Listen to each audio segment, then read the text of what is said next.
ನೋಡ್ತಾ ಇದ್ದೀರಿ ಆಡಿಯೋದಲ್ಲಿ ಸ್ಪಷ್ಟವಾಗಿ ಗೊತ್ತಾಗುತ್ತೆ. ಅಲ್ಲಿ ಅಧಿಕಾರಿ ಹೇಳ್ತಾರೆ, ನಾನು ಒಬ್ಬ ಇಟ್ಕೊಳ್ಳಲ್ಲ ದುಡ್ಡು, ಯಾರ್ಯಾರಿಗೆ ತಲುಪಿಸಬೇಕು ಅವ್ರಿಗೆಲ್ಲರಿಗೂ ಕೂಡ ತಲುಪಿಸುವಂಥ ಕೆಲಸ ಇದೆ ನನಗೆ, ನನ್ನ ಘನ ಜವಾಬ್ದಾರಿ ಅದು. CEO ತನಕ ನಾನು ನೀವು ಕೊಟ್ಟಂಥ ಲಂಚದ ದುಡ್ಡನ್ನು ತಲುಪಿಸಬೇಕಾಗಿದೆ, ಜಿಲ್ಲಾ ಪಂಚಾಯತ್ CEO ವರೆಗೂ ಕೂಡ ಕಳಿಸ್ಬೇಕು ನಾನು ದುಡ್ಡು ಅಂತ ಹೇಳ್ತಾರೆ.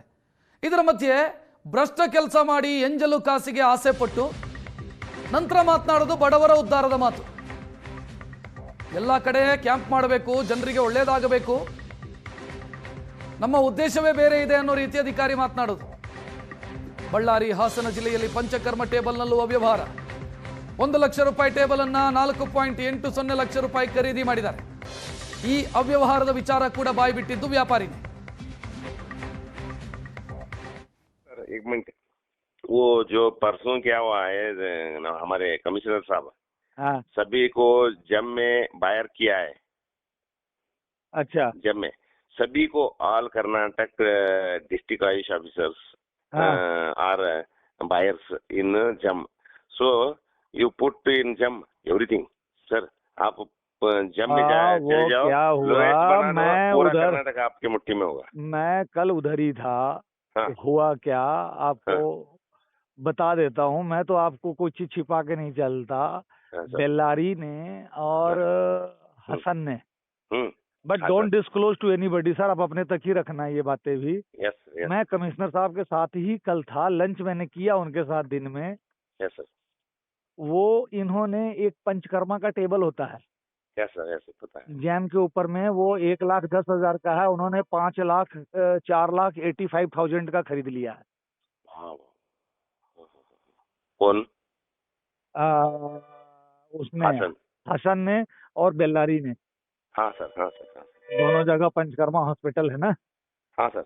तो उसको लेकर के ही जो है वो जो बनाए। अपने क्या नाम है गुप्ता जी, जो अपने सेक्रेटरी हैं, यस सर, यस सर, हर्ष गुप्ता। हर्ष गुप्ता, हम्म, वो लेकर के बड़ा नाराज है उस बात को। मैं गुप्ता जी से भी मिल के आया, हर्ष गुप्ता जी से भी। हाँ वाह, हाँ हाँ हाँ हाँ। बहुत देर 38 मिनट हम लोगों की बैठ के तीनों चारों लोगों की बात चली। फ्रूट्स कटवा करके उन्होंने मंगवाया, सब कुछ खाया, किधर क्या मिलता है, किधर क्या चल रहा है, ये वो मेरे से नहीं। ಹೆಚ್ಚಿನ ಡೀಟೇಲ್ ನೀಡೋದಕ್ಕೆ ನಮ್ಮ ಪ್ರತಿನಿಧಿ ಗಿರೀಶ್ ನೇರ ಸಂಪರ್ಕದಲ್ಲಿ.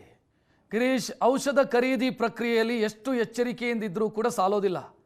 ದೇಶದ ವಿವಿಧ ಕಡೆ ಕಳಪೆ ಗುಣಮಟ್ಟದ ಔಷಧಿಯನ್ನು ಸೇವಿಸಿ ಜನ ಮೃತಪಟ್ಟಂಥ ಕೇಸುಗಳಿದ್ದಾವೆ. ಪಾಠನೂ ಕಲ್ತಿಲ್ಲ ಇವರು. ಎಂಜಲು ದುಡ್ಡಿನ ಆಸೆಗೆ ಜನ ಸತ್ರೆ ಸಾಯ್ಲಿ ಅನ್ನೋ ರೀತಿಯಲ್ಲಿ ಯೋಚನೆ ಮಾಡ್ದಂಗೆ ಕಾಣಿಸ್ತಾ ಇದೆ ಇದನ್ನೆಲ್ಲ ನೋಡ್ತಾ ಇದ್ರೆ. ಹೌದು ರಕ್ಷತ್, ಔಷಧಿ ಖರೀದಿಯಲ್ಲಿ 55% ನಿಂದ 15% ವರೆಗೆ ಈ ಔಷಧಿ ಅಧಿಕಾರಿ ಮತ್ತು ವ್ಯಾಪಾರಿಯ ನಡುವೆ ನಡೆದಂತಹ ಕನ್ವರ್ಸೇಷನ್ ಇದು.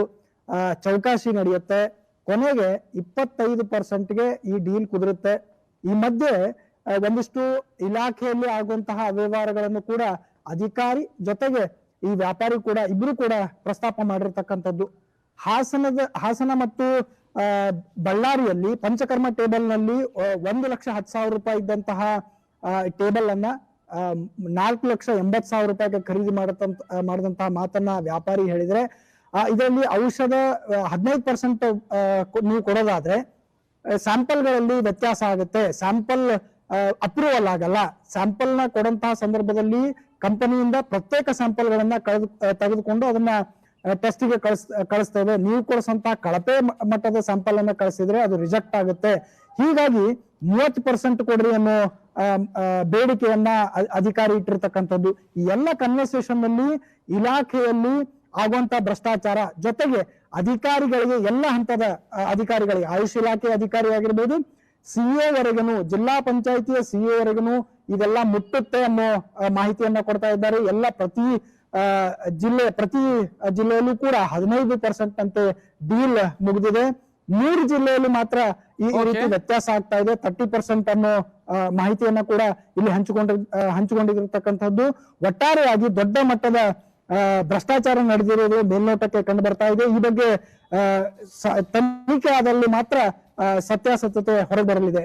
ಥ್ಯಾಂಕ್ ಯು ಗಿರೀಶ್ ಮಾಹಿತಿಗೆ.